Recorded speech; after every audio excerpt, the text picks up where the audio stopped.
నడిపిస్తాడు నా దేవుడు, శ్రమలోనైనా నన్ను విడువడు. నడిపిస్తాడు నా దేవుడు, శ్రమలోనైనా నన్ను విడువడు. అడుగులు తడబడినా, అలసటపై పడినా, అడుగులు తడబడినా, అలసటపై పడినా, చేపట్టి వెన్ను తట్టి చక్కని ఆలోచన చెప్పి, చేపట్టి వెన్ను తట్టి చక్కని ఆలోచన చెప్పి, నడిపిస్తాడు నా దేవుడు, శ్రమలోనైనా నన్ను విడువడు. నడిపిస్తాడు నా దేవుడు, శ్రమలోనైనా నన్ను విడువడు. అంధకారమే దారి మోసిన, నిందలే నన్ను కృంగదీసిన, అంధకారమే దారి మోసిన, నిందలే నన్ను కృంగదీసిన, తన చిత్తం నెరవేర్చుతాడు, గమ్యం వరకు నన్ను చేర్చుతాడు. తన చిత్తం నెరవేర్చుతాడు, గమ్యం వరకు నన్ను చేర్చుతాడు. నడిపిస్తాడు నా దేవుడు, శ్రమలోనైనా నన్ను విడువడు. నడిపిస్తాడు నా దేవుడు, శ్రమలోనైనా నన్ను విడువడు. కష్టాల కలిమి కాచి వేసిన, చూడలు గుండెను చీల్చి వేసిన, కష్టాల కలిమి కాచి వేసిన, శోకలు గుండెను చీల్చి వేసిన, తన చిత్తం నెరవేర్చుతాడు, గమ్యం వరకు నన్ను చేర్చుతాడు. తన చిత్తం నెరవేర్చుతాడు, గమ్యం వరకు నన్ను చేర్చుతాడు. నడిపిస్తాడు నా దేవుడు, శ్రమలోనైనా నన్ను విడువడు. నాకున్న కలిసి కరిగిపోయినా, నా యొక్క బలిమి కరిగిపోయినా, నాకున్న కలిమి కరిగిపోయినా, నా యొక్క బలిమి కరిగిపోయినా, తన చిత్తం నెరవేర్చుతాడు, గమ్యం వరకు నన్ను చేర్చుతాడు. తన చిత్తం నెరవేర్చుతాడు, గమ్యం వరకు నన్ను చేర్చుతాడు. నడిపిస్తాడు నా దేవుడు, శ్రమలోనైనా నన్ను విడువడు. అడుగులు తడబడినా, అలసటపై పడినా, అడుగులు తడబడినా, అలసటపై పడినా, చేయి పట్టి వెన్ను తట్టి చక్కని ఆలోచన చెప్పి, చేయి పట్టి తట్టి వెన్ను తట్టి చక్కని ఆలోచన చెప్పి నడిపిస్తాడు నా దేవుడు. శ్రమలోనైనా నన్ను విడువడు. హల్లెలూయా. హల్లెలూయా. దేవుని స్తుతించుడి, ఎల్లప్పుడూ దేవుని స్తుతించుడి అనే పాటతోటి దేవుని స్తుతిద్దామండి. దేవుని స్తుతించుడి, ఎల్లప్పుడూ దేవుని స్తుతించుడి. దేవుని స్తుతించుడి,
ఎల్లప్పుడూ దేవుని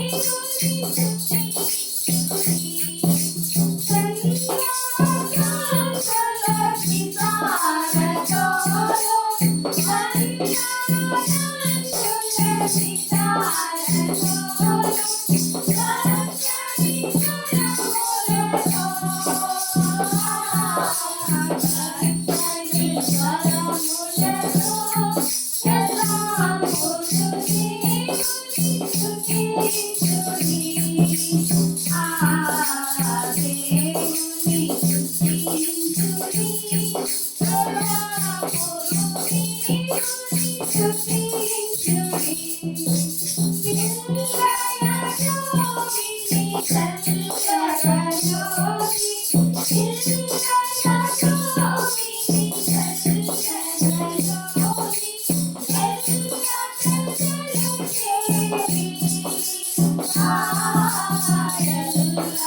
స్తుతించిన దాన్ని బట్టి ఇప్పుడు స్తుతించిన బిడ్డలందరినీ దేవుడు దీవించను గాక.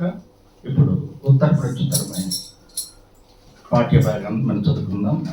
పరిశుద్ధ గ్రంథం నుంచి కీర్తన గ్రంథము 23వ అధ్యాయము 1 నుంచి 6 వరకు మన మధ్యన ఉన్న మోసెస్ గారు చదివి వినిపిస్తే దాన్ని రిపీట్ చేయండి అందరూ.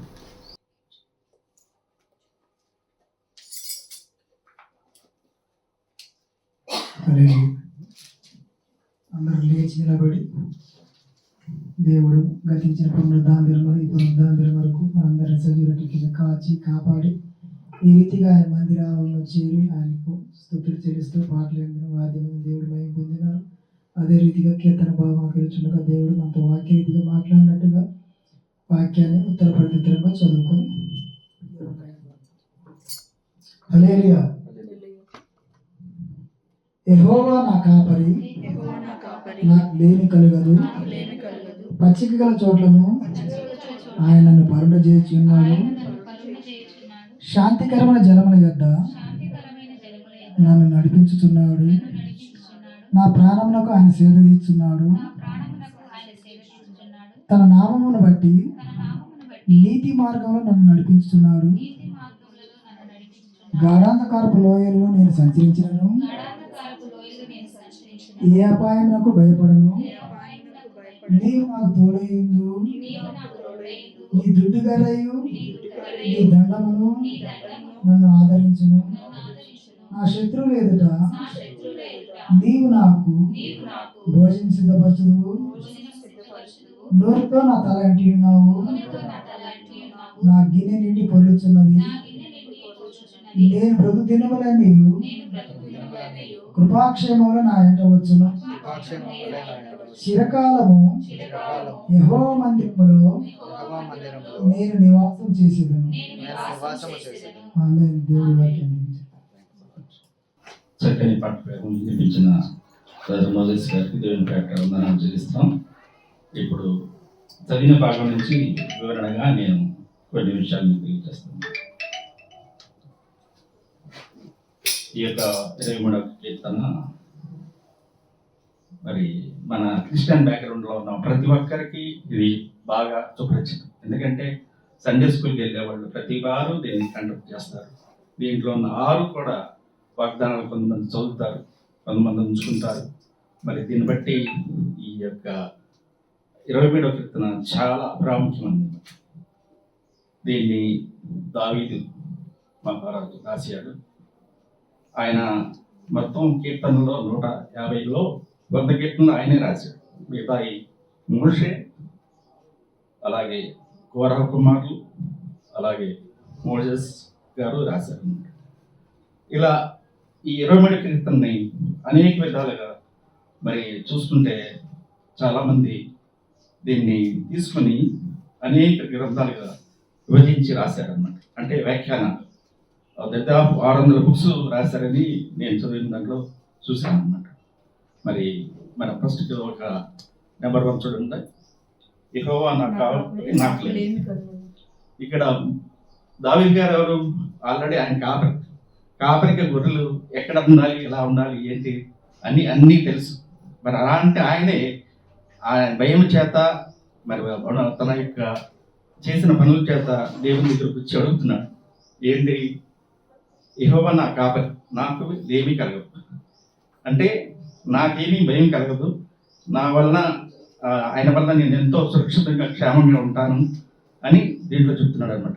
యెహోవా అంటే జంతువులన్నింటిలో గొర్రెలు ఒక డిఫరెంట్ కైండ్. అవి ఒక విధానంగా కాపరి ఎటు నడిపిస్తే అటు వెళ్తాయి అనమాట. అవి పైకి ఎత్తి చూడవు.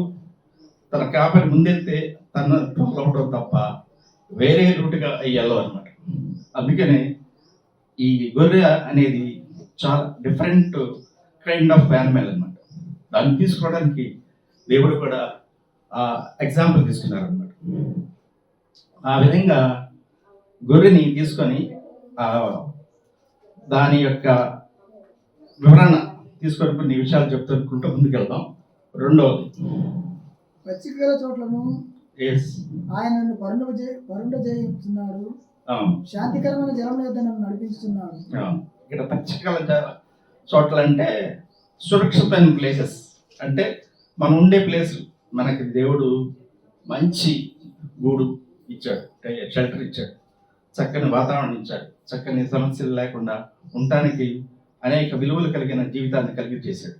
మరి మన జీవితంలో అనేక ఉడుకులు అనేకమైన సందర్భాల్లో వచ్చినా సరే మనల్ని నిలబెట్టి దేవుడు నడిపిస్తున్న విధానాన్ని బట్టి మనం ఎన్నో స్తుతులు చెల్లించాలి. ప్రాణాలకు ఆయన సేద తీర్చున్నాడు, తన నామను బట్టి నీతి మార్గంలో నన్ను నడిపిస్తున్నాడు. డెఫినెట్లీ ఆయన నామన అంటే మనం కొనుక్కున్న నుంచున్న నిలబడిన ఏది చేసినా ఆయన్ని స్మరించాలి. యేసును స్మరిస్తే మనకి సర్వరోగాల నివారణ అన్నమాట. ఏ విధమైన సరే మనం జయిస్తాం, ముందుకెళ్తాం. మన యొక్క జీవితంలో ఈ యొక్క నామాన్ని ఎప్పుడు అంటే ఒక యాడ్ ఉంది, I drink coke, I drink అంటే దాన్ని నేను తింటాను, తాగుతాను, పడుకుంటాను అనే దాన్ని ఎక్కడికి వెళ్ళినా సరే ఆ యాడ్ని ఫస్ట్ టైం అంటే మూన్లో కూడా దాన్ని ప్రచురింపజేశారు. యాడ్ అంటే జనరల్గా మన ప్రపంచంలోనే ఉంటుంది, కానీ ప్రపంచంలో మొట్టమొదటిగా ఫస్ట్ యాడ్ మూన్లోనే దాన్ని ప్రచురింపజేశారు. దానికి నీల్ ఆమ్స్ట్రాంగ్ ఏం చేశాడంటే చిన్న చేర్పు, అంటే నేను దేవుని దగ్గర ఉంటాను, దేవుని దగ్గర వింటాను, దేవునితో మాట్లాడతాను అని మార్చుకున్నాడు అనమాట.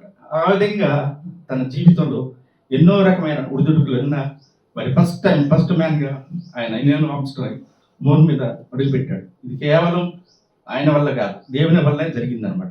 సైన్స్ని మనం తీసివేస్తాం, కానీ సైన్స్ కూడా దేవుడు ఇచ్చింది. ఆ విధంగా మరి ఆయన నామాన్ని తెలుసుకుంటే ఎటువంటి రోగాలు మనకు రావు, ఆయన దగ్గర మనం నిలబడతాం. 4, గాఢాంధకారపు లోయలో నేను సంచరించినను ఏ అపాయమునకు భయపడను. మనం జీవిస్తుందే భయంకరమైన లోకం. డిఫరెంట్ వ్యక్తులతో ప్రయాణిస్తాం, డిఫరెంట్ వ్యక్తులతో మాట్లాడతాం. మనం రాత్రులు పగలు మరి ఏ టైమ్స్లో ఒంటరిగా వెళ్తాం, మరి వెహికల్స్లో వెళ్తాం, రకరకాల ఫ్లైట్స్లో వెళ్తాం.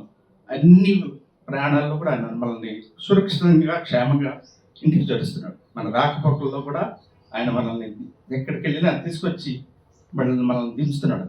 ఆయన మనల్ని చేయి పట్టుకుని నడిపిస్తున్నాడు అన్నమాట. 5, నా శత్రువుల ఎదుట నీవు నాకు భోజనం సిద్ధం చేసేదవు, నూనెతో నా తల అంటి ఉన్నావు, నా గిన్నె నిండి పొర్లుచున్నది. ఇది దావీదు జీవితంలో జరిగిందనమాట. కుమారుడే తను యుద్ధం చేసుకుని ఈయన దగ్గర 16 యుద్ధాలు చేశాడు. తన కుమారుడితో కూడా యుద్ధం చేస్తూ తను బయట తన శత్రువుల దగ్గరికి వెళ్తాడు. శత్రువులు ఏం చేస్తారంటే తన దగ్గరికి చేర్చుకొని తనకి ఆహారం పెడతారనమాట. అంటే దేవా, నాకెంతటి ఘనత ఇచ్చావు, నా శత్రువుల ముందే నన్ను కూర్చోబెట్టి నాకు భోజనం పెడతాం. మనం కూడా మన జీవితంలో మనకి ఎవరైనా శత్రువులు ఉంటే ఆ శత్రువులు మిత్రులుగా చేసుకొని మనం తొందరలో వాళ్ళని మన వైపు తిప్పుకొని మన యొక్క జీవితాన్ని ముందుకు తీసుకెళ్ళాలి. ఇక్కడ నూనెతో తల ఇంటి ఉన్నామంటే అది అభిషేకం కిందకి వస్తుంది. మన తలని దేవుడు అభిషేకించాలి.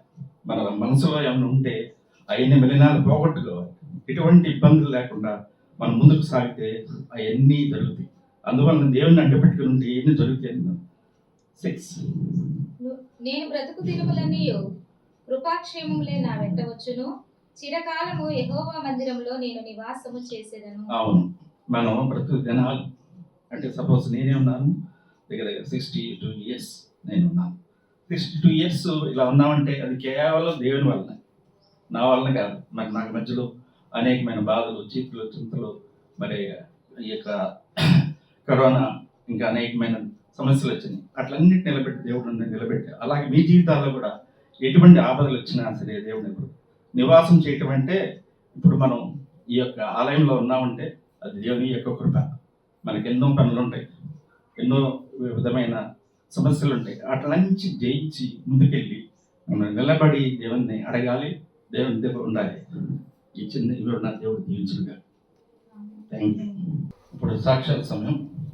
మీలో ఎవరన్నా ఈ వారం అంతా జరిగిన సమస్యలను దేవుడి ముందు చెప్పుకుంటే దేవుడు ఆశీర్వదిస్తాడు.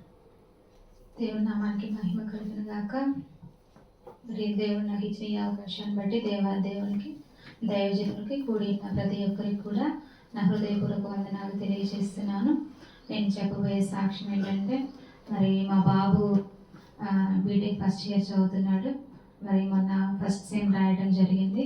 మరి రిజల్ట్ వచ్చింది, మంచిగా అన్ని సబ్జెక్టులు పాస్ అయ్యాడు. అందుని బట్టి దేవుని స్తుతిస్తున్నాను. మరి రెండోసారి హాలిడేస్కి వచ్చినప్పుడు వెళ్ళాలని చాలా ఇబ్బంది పెట్టినప్పటికీ కూడా మరి అక్కడికి వెళ్ళి మంచిగా చదువుకొని మరి ఎగ్జామ్స్ పాస్ అవడానికి మరి దేవుడు ఇచ్చిన కృపను బట్టి వందనాలు. నేనైతే వాడు అసలు చదువుతాడు అనుకోలేదు, ఎందుకంటే వాడికి ఇష్టం లేదు అక్కడికి వెళ్ళడం. ఇష్టం లేకుండా వెళ్ళింది కాబట్టి చదవడు, ఎగ్జామ్స్ మంచిగా రాయడు అనుకున్నా. తర్వాత ఇంకోటి ఏంటంటే, నేను అడిగా దేవుడిని, ప్రభువా నీ చిత్తమా కాదా అక్కడికి వెళ్ళటం? నీ చిత్తం అయితే వాడు ఎగ్జామ్స్ ఎట్లా రాసినా సరే పాస్ అవ్వాలి. ఒకవేళ నీ చిత్తం కాకపోతే ఫెయిల్ అయితే ఇక్కడే ఉంచుతాం ప్రభువా, నీ చిత్తం ఏంటో దీని ద్వారా మాకు తెలియజేయమని నేను ప్రార్థన చేశాను. మరి వాడు కొన్ని ఎగ్జామ్స్, 2 ఎగ్జామ్స్ మంచిగా రాయలేదు మమ్మీ అని చెప్పిండు. సరే నేను ఫెయిల్ అవుతాడేమో అనుకున్నా కానీ మరి అనుకోని రీతిగా ఆశ్చర్యంగా మరి దేవుడు పాస్ చేసినందుకు మరి దేవుడు చిత్తమే అని నేను ఇప్పుడు కన్ఫర్మ్ చేసుకున్నాను. మరి నా కుమారుడు కూడా తిరిగి మళ్ళీ వెళ్ళాలని మీరందరూ ప్రార్థన చేయండి. మళ్ళీ వెళ్ళాలని కొద్దిగా ఇబ్బంది పెడుతున్నాడు. మీరందరూ కూడా వాడి కోసం ప్రార్థన చేస్తారని కోరుతున్నాను. మరి ఈ చిన్న సాక్ష్యం దేవుడు దీవించిన గాక. చక్కని సాక్ష్యం ఇచ్చే దేవుని మహిమపడుతున్న దాన్ని బట్టి దేవుని పట్ల ఆ బిడ్డను దేవుని దీవించిన గాక. ఇంకెవరైనా సాక్ష్యాలు ఉంటే please share. Anyway else? Praise lord. So నేను MBA చదువుతున్నాను. ఇప్పుడు లాస్ట్ 3 సెమిస్టర్స్ మిగిలి ఉన్నాయి. సో యాక్చువల్లీ నేను MBA జాయిన్ అయినాక దానికి ఫీజ్ పే చేయడానికి ఎన్నోసార్లు మనకి అంటే 3 ఇన్స్టాల్మెంట్స్లో పే చేయాలి. సో ఫస్ట్ 2 ఇన్స్టాల్మెంట్స్ అయిపోయింది, 3rd ఇన్స్టాల్మెంట్ పెండింగ్ ఉంది. నవంబర్ డ్యూ డేట్ పే చేయటానికి. సో ఇప్పటి వరకు చేయలేదు అని ఒక భయం ఉంది.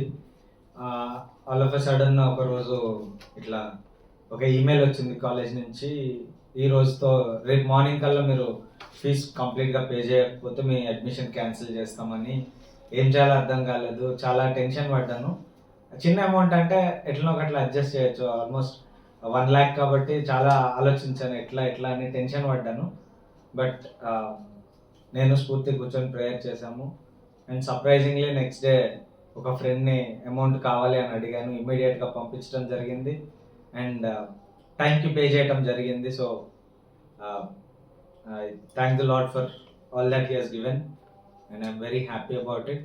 అండ్ ఆ తర్వాత కూడా అతనికి ఎవరి దగ్గర అయితే బారో చేసుకున్నానో అతనికి ఇచ్చేయడానికి కూడా అమౌంట్ సెట్ అయినాయి. సో అప్పుడేం లేకుండా చాలా పీస్ఫుల్గా ఉంది.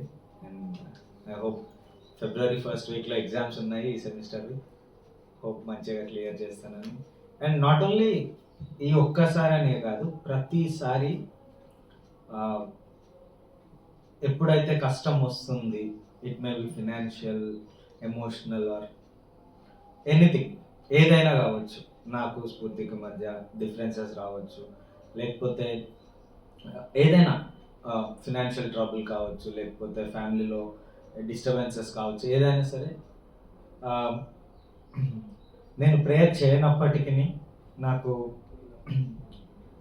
దేవుడు నాతో ఎప్పుడు ఉండి నన్ను బ్లెస్ చేసి ఆ ప్రాబ్లమ్ని సాల్వ్ చేసుకోవడానికి ఒక సొల్యూషన్ నాకు చూపెట్టారు. దానికి నేను I thank the lord a lot and I thank everyone that supported me and thank you and May lord bless this testimony. చక్కని సాక్ష్యం ఇచ్చిన బిడ్డను బట్టి దేవునికి వందనాలు చెల్లిస్తున్నాం. మరి దేవుడు తన బిడ్డల్ని ఎట్లా ఉన్నా ఏ సమయమైనా వదిలిపెట్టాడు. తన అడిగినవన్నీ చేస్తాడు, చేసి చూపిస్తాడు. ఇంకెవరైనా ఉంటే షేర్ చేసుకోవాల్సిందిగా కోరుతున్నాను. దేవుని పరిశుద్ధ నామమునకు మహిమ కలుగును గాక. దేవుడు పోయిన వారంలో అనుకోని రీతిగా మా బావమరిదికి కంటికి ఆపరేషన్ చేశారు మమతాలో. సరే అతను పలకరిద్దామని వెళ్ళాము. ఒక రోజు ఉన్నాము, పలకరించాము.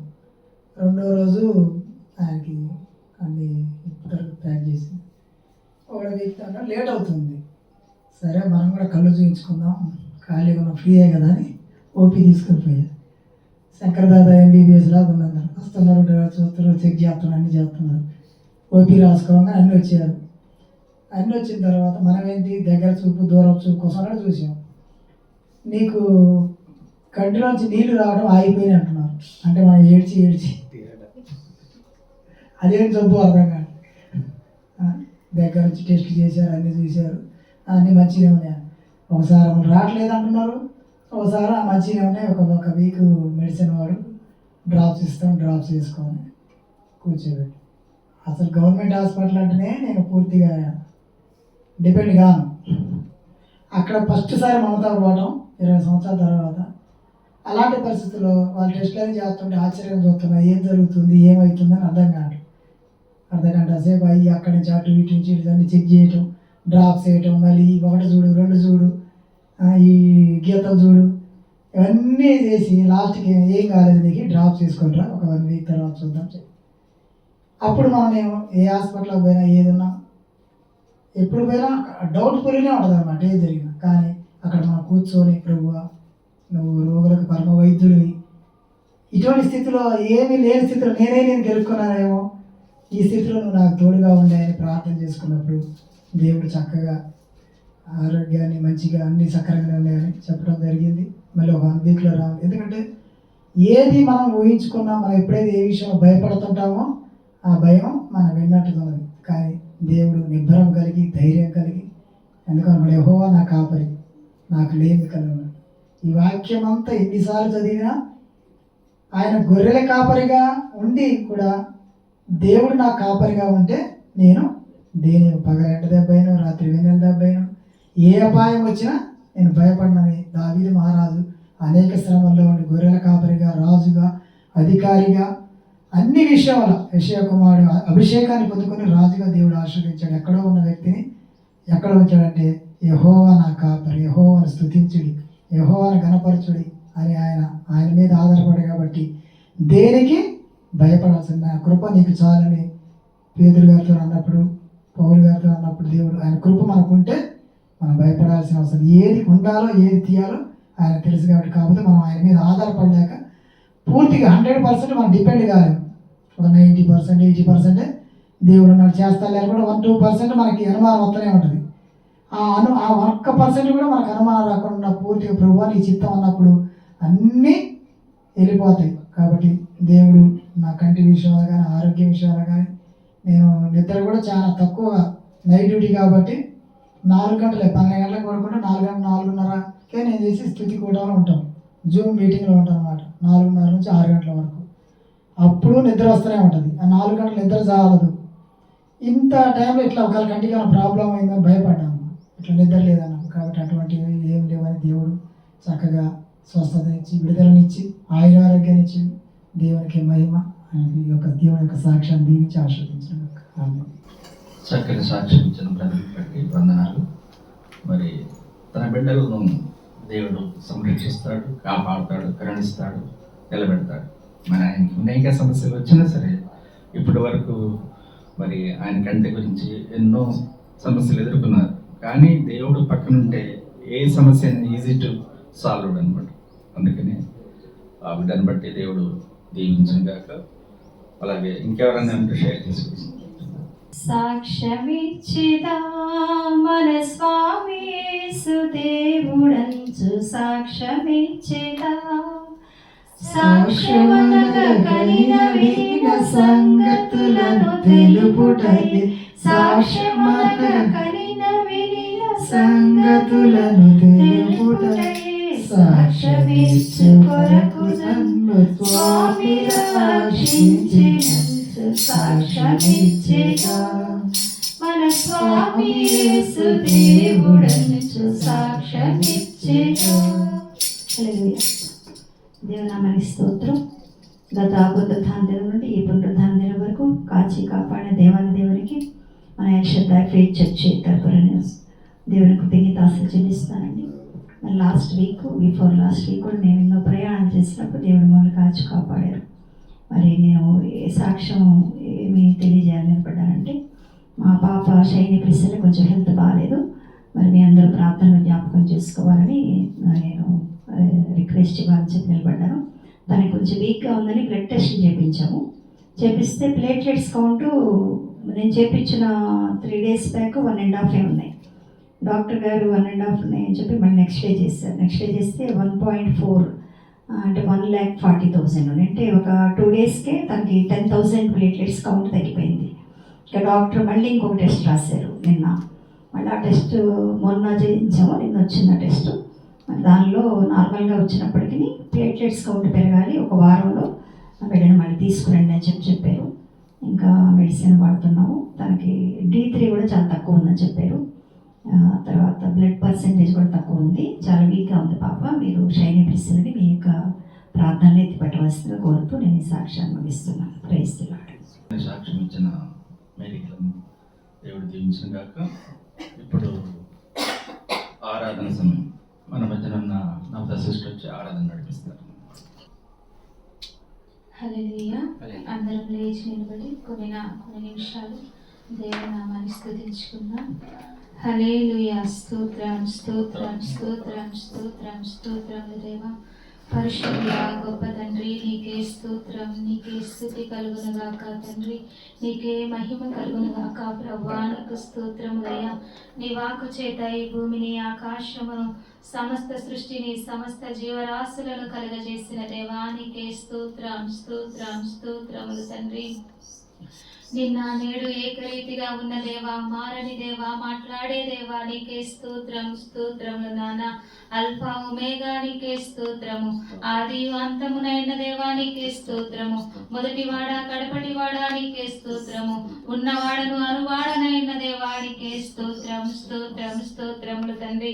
ఈ పునరుద్ధాన దినమందు నాయన ప్రవ్వా, మా మధ్యలో మీరున్నందుకే నీకే స్తోత్రములు తండ్రి. నాయన ప్రవ్వా, ఇప్పటి వరకు జరిగిన ఆరాధన అంతా ప్రవ్వా నీ నామానికి మహిమకరంగా జరిగించినందుకు వందనాలు తండ్రి. అయా పాటల ద్వారా మీరు మహిమ పొంది ఉన్నందుకు వందనాలయ్యా. కీర్తనల ద్వారా మీరు మహిమ పొంది ఉన్నారు తండ్రి. సాక్ష్యముల ద్వారా నాయన ప్రవ్వా నీ మహిమను పొంది ఉన్నారు దేవా, నీకే స్తోత్రములు. అయా మా జీవితాలలో తండ్రి నాయన ప్రవ్వా మీరు చేస్తున్న ప్రతి కార్యాన్ని బట్టి వందనాలు తండ్రి. అయా ఎన్నో శ్రమలు, ఇరుకులు, ఇబ్బందులు ఎదురైనప్పుడు తండ్రి నీ మీద ఆధారపడుతున్న నాయన ప్రభా మమ్మల్ని జ్ఞాపకం చేసుకుంటున్నందుకు వందనాలు ప్రభా. శ్రమలో మాకు తోడై ఉన్నందుకు వందనాలయ్యా. అయా శ్రమల నుండి మమ్మల్ని తప్పిస్తున్నందుకు వందనాలు తండ్రి. యేసయ్యా నీకు స్తోత్రాలయ్యా. నువ్వు తప్ప మాకు సహాయం చేసేవారు ఎవ్వరూ లేరు తండ్రి. అయా నిజమైన దేవుడవు, ఒక్కడైన దేవుడవు తండ్రి. మాకున్నందుకే నీకే స్తోత్రములు స్తోత్రములు నాన్న.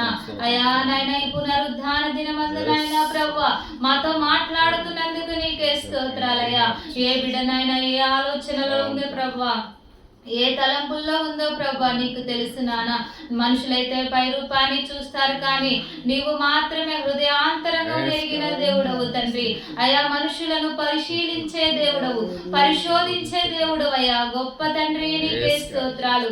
మా రక్షణకర్త నీకే స్తోత్రాలు, మా ఆదరణకర్త నీకే స్తోత్రాలు, మా సమాధానకర్త నీకే స్తోత్రములు తండ్రి. మా సహాయం కూడా నీకే స్తోత్రాలయ్యా. మమ్మల్ని పోషిస్తున్న దేవా నీకు స్తోత్రాలు స్తోత్రాలు నానా ప్రభువా. యేసయ్యా నీకు వందనాలు తండ్రి. కనికరించు తండ్రి, కృప చూపయ్యా నీకు స్తోత్రాలు. మా మధ్యలోనికి దిగిరండి ప్రభువా. చిన్న మందగా మేము కూడుకొని ఉన్నాము తండ్రి. అయా నిన్ను ఆరాధిస్తుండగా ప్రభువా నీ సన్నిధి ప్రసన్నతను మాకు దయచేయండి తండ్రి. నీ వెలుగులో మమ్మల్ని నడిపించండి ప్రవ్వా. నీ ఆత్మ చేత నింపినైనా మమ్మల్ని బలపరచండి దేవా, ధైర్యపరచండి దేవా, నీలో స్థిరపరచండి అయ్యా. నీకే స్తోత్రాలు. మేము బలహీనులుగా ఉండొద్దు ప్రవ్వా, కృంగిపోయే వారిగా ఉండొద్దు తండ్రి, వేదన చెందే వారిగా ఉండొద్దు నాయన ప్రవ్వా. శ్రమ దినమందు నువ్వు కృంగిన ఎడల నువ్వు బలహీనుడు అవుతావని వాక్యం సెలవిస్తుందయ్యా. మేము బలహీనులుగా ఉండొద్దు తండ్రి. శ్రమలు జయించే శక్తిని మాకు దయచేయి తండ్రి, బలమును మాకు దయచేయి తండ్రి, నీ జ్ఞానమును మాకు దయచేయి దేవా. నీకే స్తోత్రం స్తోత్రం స్తోత్రములు నానా. యేసయ్యా నీకు వందనాలు తండ్రి. నిన్ను నమ్ముకున్న బిడ్డలను ఎన్నడూ సిగ్గుపరిచే దేవుడవు కాదయ్యా.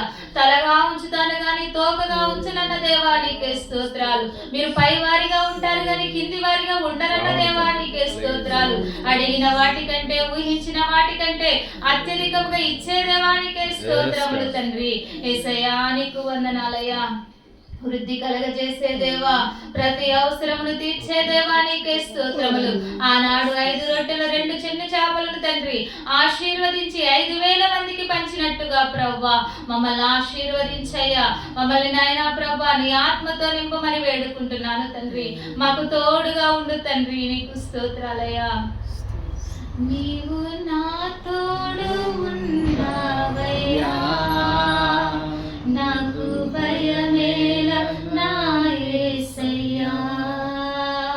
నీవు నాలోనే ఉన్నావయ్యా, నాకు దిగులేల నా యేసయ్యా.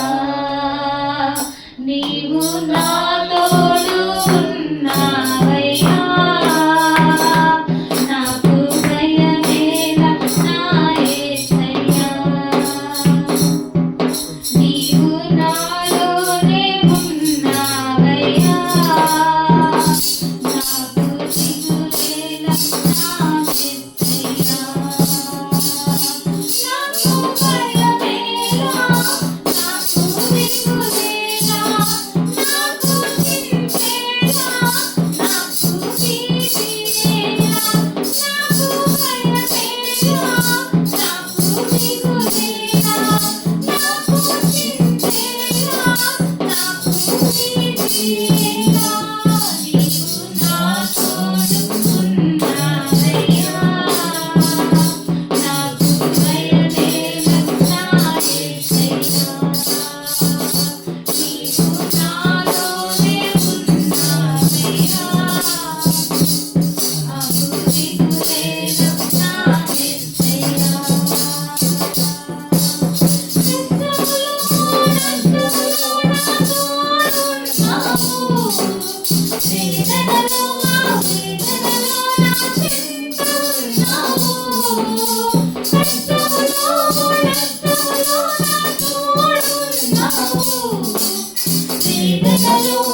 అవునయ్యా తండ్రి, నువ్వు మాలోనే ఉన్నావు తండ్రి, నువ్వు మాతోనే ఉన్నావు తండ్రి. అయా మేము భయపడేవారిగా, దిగులు చెందేవారిగా తండ్రి మేము ఉండదు తండ్రి. ఎన్నో శ్రమలు ఎదురవుతున్నాయి ప్రభువా, రక్షించేవారు లేరు, సహాయం చేసేవారు లేరు తండ్రి. కేవలం నీవు ఉన్నావనే తండ్రి అయా ధైర్యంతో బ్రతుకుతున్నామయ్యా. అయా నువ్వు సహాయం చేస్తావనే నిరీక్షణతో ఉన్న మమ్మల్ని జ్ఞాపకం చేసుకో ప్రభువా. అయా మాకు సహాయంగా దిగిరా తండ్రి. అయా మా కొండ, మా కోట, మా ఆశ్రయ దుర్గముగా ఉన్న దేవా నీకు స్తోత్రాలు తండ్రి. అయా చిన్న మందగా మేము ఉన్నాము తండ్రి. కూడి ఉన్న ప్రతి ఒక్క బిడ్డను దర్శించు ప్రభువా. అయా ఏ బిడ్డ ఏ అవసరతలో ఉందో ప్రభువా, వారి కన్నీరు నీకు తెలుసు ప్రభువా, వారి బాధ నీకు తెలుసు తండ్రి, వారి వేదన నీకు తెలుసు ప్రభువా. అయా విడుదల దయచేయండి తండ్రి, క్షేమాన్ని దయచేయండి ప్రభువా, వృద్ధి కలుగజేయి తండ్రి. నాయనా ఆశీర్వదించు ప్రభువా.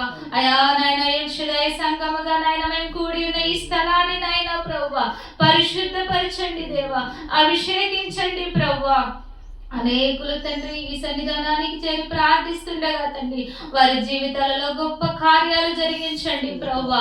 అయా ఈ మైకు శబ్దం ద్వారా వింటున్న వారిని కూడా దర్శించు ప్రభువా. అయా నాయనా తండ్రి మేము రక్షించబడాలంటే కేవలం నీ కృపే నాయనా ప్రభువా. అయా మేమెవరిని ఆకర్షించలేము తండ్రి, అయా మీరు ఆకర్షించండి తండ్రి. నెమ్మది లేని వారు ఎంతో మంది ఉన్నారయ్యా, కృంగిపోతున్న వారు ఎంతో మంది ఉన్నారు తండ్రి.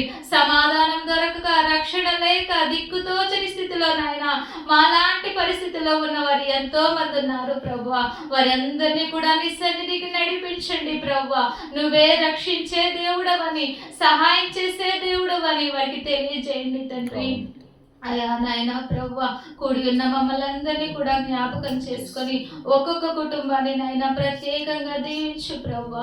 అయా నాయన నీ సన్నిధిలో చేరిన నాయన మమ్మల్ని ఆశీర్వదించి నీ పని పాత్రలుగా వాడబడుకోవడానికి నీ కృపను దయచేయండి. అయా నాయన మేము వట్టి వారము తండ్రి, బలహీనులము తండ్రి. నాయన నీ జ్ఞానం ఇచ్చి, నీ ధైర్యం ఇచ్చి ప్రభువా నీ పని పాత్రలుగా మమ్మల్ని వాడుకోనండి ప్రభువా. అయా మేము శక్తి లేని వారమైనప్పటికీ నాయన నువ్వు శక్తినిచ్చే దేవుడవు తండ్రి. మీ జ్ఞానం లేని వారమైనప్పటికీ నువ్వు జ్ఞానం ఇచ్చే దేవుడవు తండ్రి. నీ జ్ఞానం ఇచ్చి, నీ శక్తినిచ్చి అయా బలంగా నీ సేవలో వాడబడినట్లుగా నాయన మా దైవజనులను జ్ఞాపకం చేసుకోనండి ప్రభువా. నీ జ్ఞానం చేత నింపండి, నీ శక్తిని దయచేయండి, నీ బలమును దయచేయండి. నీ పరిచర్యలో నాయన అనేక ప్రాంతాలు వెళ్ళడానికి నాయన ప్రభా నీ కృపను దయచేయమని వేడుకుంటున్నాను. అయా నాయన ఏ బలహీనతో నాయన ప్రభా నీ సన్నిధిలో ఉన్న బిడ్డల్ని జ్ఞాపకం చేసుకోనండి ప్రభా. స్వస్థపరచువాడు నువ్వే తండ్రి నాయన. నీ గాయపడిన స్థలంలో స్వస్థత, నీ మాటలో నీ చూపులో స్వస్థత ఉంది తండ్రి. అయా నువ్వు పొందిన దెబ్బల చేత మీకు స్వస్థత అని వాక్యం సెలవిస్తుంది అయ్యా. ఇప్పుడే శైలిని ముట్టి స్వస్థపరచండి తండ్రి. ఆ ప్లేట్లెట్స్ నాయన పెరుగునట్లుగా, ఆ రక్తం పెరుగునట్లుగా నాయన నడినెత్తులు కాలి వరకు ముట్టి స్వస్థపరచండి అయ్యా. అయా అయా నాయన ప్రభా ఇంకా నాయన వాక్య భాగంలోకి వెళుతుండగా నాయన ప్రభా నీ దైవ దేవులను అభిషేకించి నీ పని పాత్రగా వాడుకోమని, ఈ చిన్ని ఆరాధనని పాసనికి చేర్చుకోనమని నజరేయుడైన యేసయ్య పరిశుద్ధ నామమున ప్రార్థిస్తున్నాము తండ్రి. ఆమేన్. అవకాశం బట్టి దేవుడు దీవించిన గాక. ఇప్పుడు జరిగిన పాటలను బట్టి, ఉత్తర ప్రచుతులను బట్టి, వివరణను బట్టి, ఆరాధన బట్టి మరి జరగబోయే వర్తమానాన్ని కూడా తీసుకొని మన మధ్యన ఉన్న మోష వచ్చి ప్రేర్ చేస్తుంది. అందరూ కళ్ళు చేసుకొని ప్రార్థనకి ఇంతవరకు పునరుద్ధరణ పాటలందరూ, వాద్యములు, సాక్ష్యాలందరూ, కీర్తనలందరూ, ఆరాధనలు దేవుడు మహింపరచబడినట్లు అందరం ఏక మనసు కలిసి ప్రార్థన. మహాపరిశుద్ధుడ, మహాగణుడ, సర్వోన్నతుడ, సర్వసృష్టికర్త, సకల ఆశీర్వాదం కారణభూతుడైన మా ప్రియ పరలోకపు తండ్రి, నీ ఘనమైన నామమున స్తోత్రం రాజా. అయోగ్యులం, ఎన్నిక లేని వారం ప్రభువాన్ని పిలిచేటప్పుడు నేను పాత్రలం కావున ఆయన నేను ఇచ్చిన కృపను బట్టి, నేను ఇచ్చిన రక్షణ బట్టి నీకు వందనం చెల్లిస్తాను తండ్రి. ఈ శ్రద్ధ మందిరంలో పునరుద్ధానం సన్నిధానం చేరి ఇంతవరకు పాటలు ఎందును, వాద్యములందరూ, అయా తండ్రి ప్రభు కీర్తన ఎందును, సాక్ష్యాలందరూ, ఆరాధనతో మీకు మహిమ పొందినారు మీరు నమ్ముతున్నాం తండ్రి. జరగబోతున్న తండ్రి ప్రభు వాక్య భాగానికి వెళ్తుండగా అయా మీ బిడ్డను దీవించండి, ఆశ్రయించండి, నిలబెట్టుకోండి. మాకు ఇక్కడ కూడిన వారికి, ఈ మైక్ శబ్దం ద్వారా వింటున్న వారందరికీ తండ్రి ప్రభు ఈ సత్యవాక్యమును అయా వెదజల్చుండగా వినగల మనసును గ్రహించి హృదయాన్ని దయచేయండి. మంచి నేల పడ్డ విత్తనాలే 30 దంతులు, 40 దంతులు, 100 దంతులుగా ఫలించి అయా అభివృద్ధి చెందడానికి సహాయించండి. మేము అయోగ్యులమైన తండ్రి, నీ వాక్యం చేతనే మా నడతలు, మా మార్గం సరి చేసుకున్నాక 3 బారిన మా జీవితాలను చిగురింపజేసే దేవుడు అయ్యా. మీ వెలుగులో మేము నడుచుకుంటానికి సహాయం చేయండి. నీవున్న గృహాలు, నీవున్న పట్టణాలు, నీవున్న దేశం అయా తండ్రి ప్రభు ఆశీర్వదించబడుతుంది తెలియవలసింది దేవా. నీవు లేకపోతే మేమేం చేయలేము ఆయన.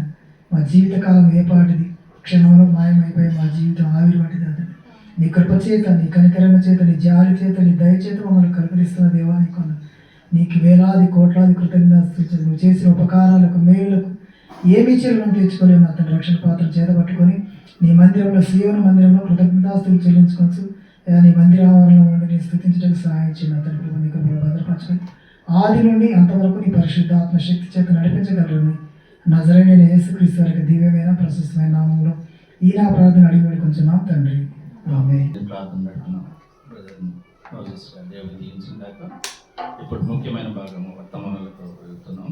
వర్తమానం అందించవలసిన మేరీ హెల్ని ఆహ్వానిస్తున్నాం.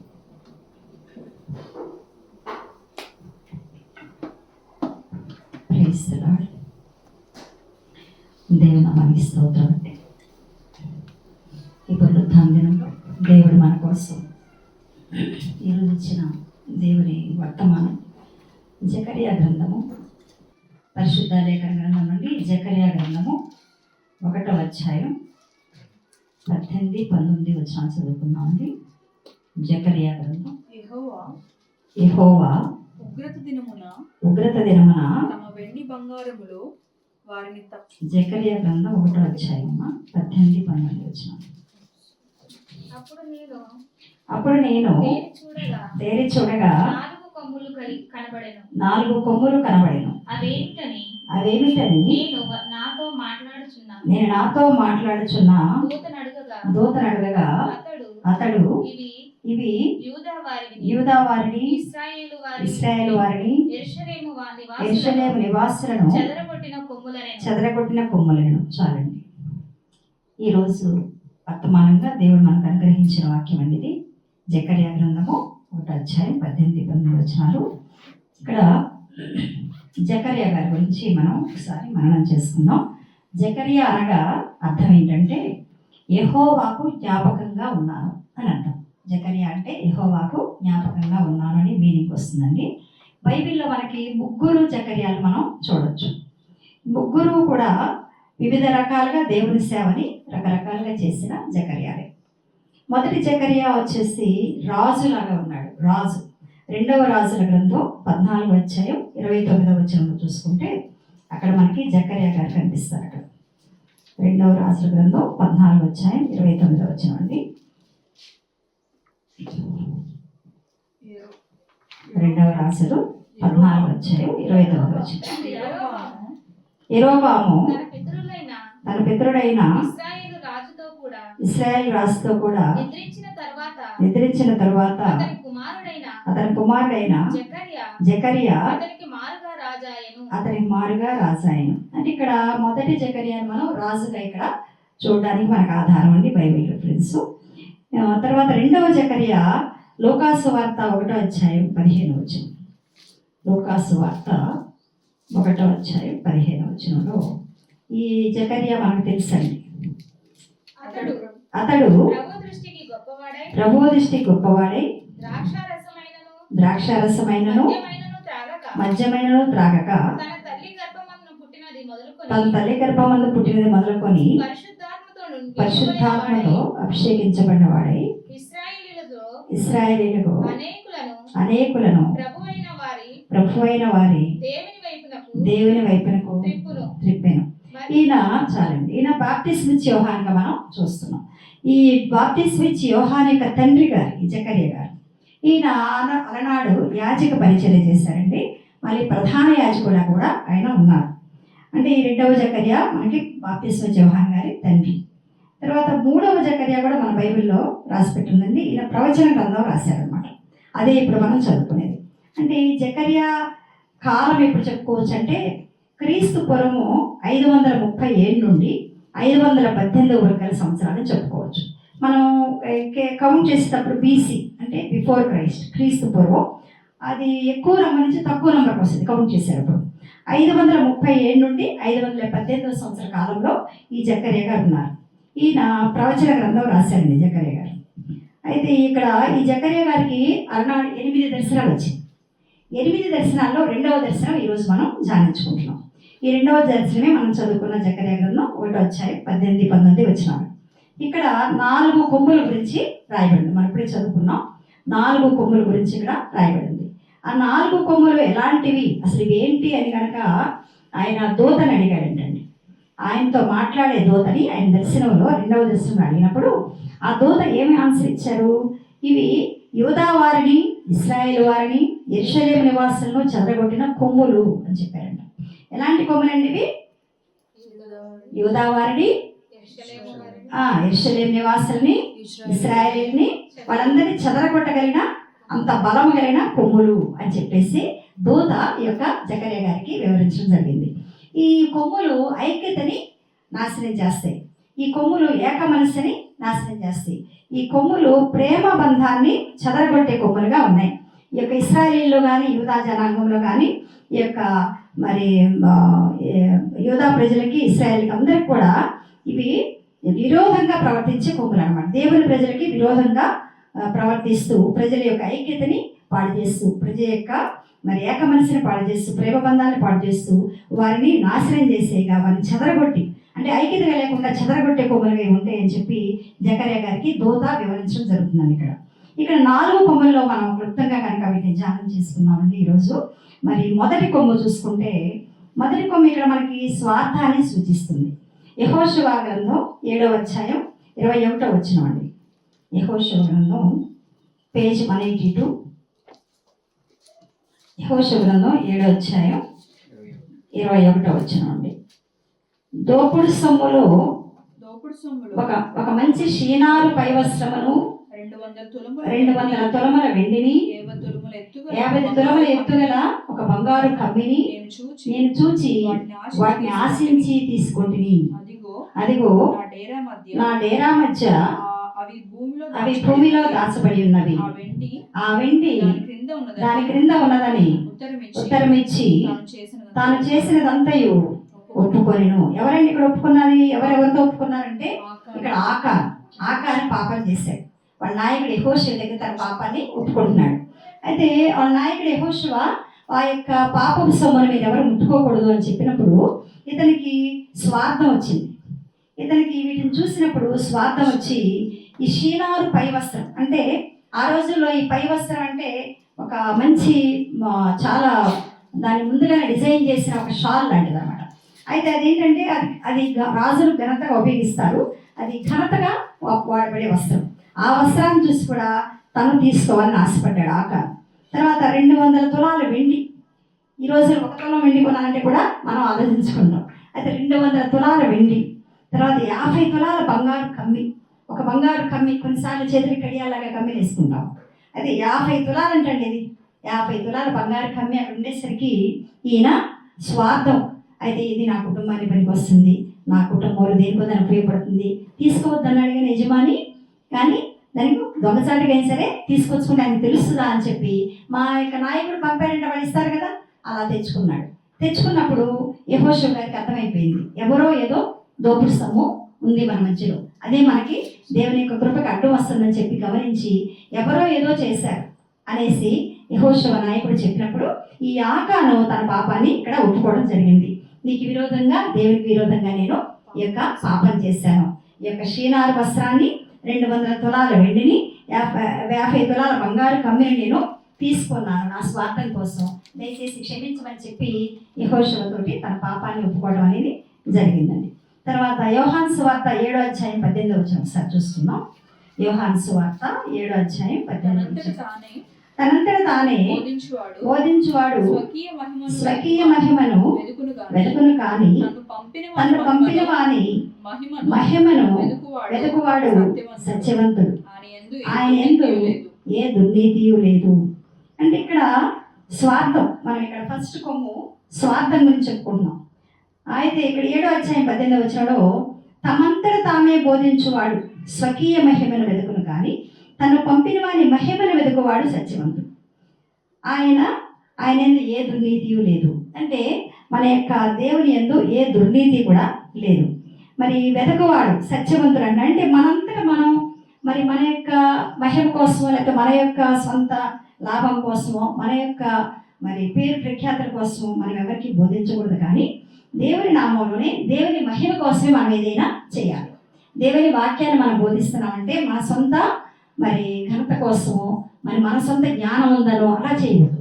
ఇక్కడ దేవుడు సత్యవంతుడైన దేవుడిని మాత్రమే మనం చెప్పగలగాలి. ఆయనలో ఏ దుర్నీతి లేదండి. మానవులు అయితే దుర్నీతి ఉంటుంది. ఇక్కడ ఆకాను కూడా చాలా ఆశపడ్డాడు, తనలో దుర్నీతి ప్రవేశించింది. అయితే మనం కూడా కొన్నిసార్లు దుర్నీతిలో ప్రవేశించే అవకాశాలు ఉంటాయి. అందుకే ఇక్కడ దానికి దూరంగా మనం ఉండాలి, మనకు మానే స్వార్థం అనేది ఉండకూడదు అని చెప్పి యోహాను సువార్త 7వ అధ్యాయం 18వ వచనంలో మనం చెప్పడం జరిగిందండి. మనం ఒక 3 చిత్తాలు, ప్రతి వ్యక్తిలో కూడా 3 చిత్తాలు ఉంటాయి, 3 విల్స్. అయితే ఒక 3 వీటి మధ్య పోరాడుతూ ఉంటాం అన్నమాట. ఒకటేమో స్వయం చిత్తం, మన ఆలోచనలు. రెండోది సాతాను చిత్తం, అపవాది యొక్క ఆలోచనలు. మూడోది దైవ చిత్తం. 3తో మనం ప్రతినిత్యం కూడా పోరాడతామని చెప్పొచ్చు.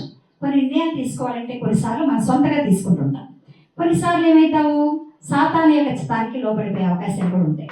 ఇంకొకసారి దేవుని చిత్తం కూడా పోరాడుతూ ఉంటాం. ఈ 3 చిత్తాల మధ్యలో మనం పోరాడుతూ ఉంటాం. మనకి ఎప్పుడైతే ఏది మంచిది, ఈ 3ట్లో స్వయం చిత్తం మంచిదా, సాతాను చిత్తం మంచిదా, దైవ చిత్తం మంచిదా అంటే మనకి దేవుని చిత్తమే మంచిది, దైవ చిత్తమే మంచిది, మన స్వయం చిత్తం ఇక్కడ మంచిది కాదని చెప్పి యోహాను సువార్తలో ఇప్పుడు మనం చదువుకున్నాం. అంటే ఇప్పుడు మనం ఏదైనా కార్యం చేసేటప్పుడు కానీ, మనం ఏదైనా ఒక కార్యానికి వెళ్ళేటప్పుడు కానీ, ఒక పనిని పొందినప్పుడు కానీ మనం ఏం చేయాలి, దేవుని చిత్తాన్ని మనం ఫాలో అయ్యి దేవుని చిత్తం కోసం ఎదురు చూసి మనం చేయడం అనేది చాలా మంచిదిగా ఉంది.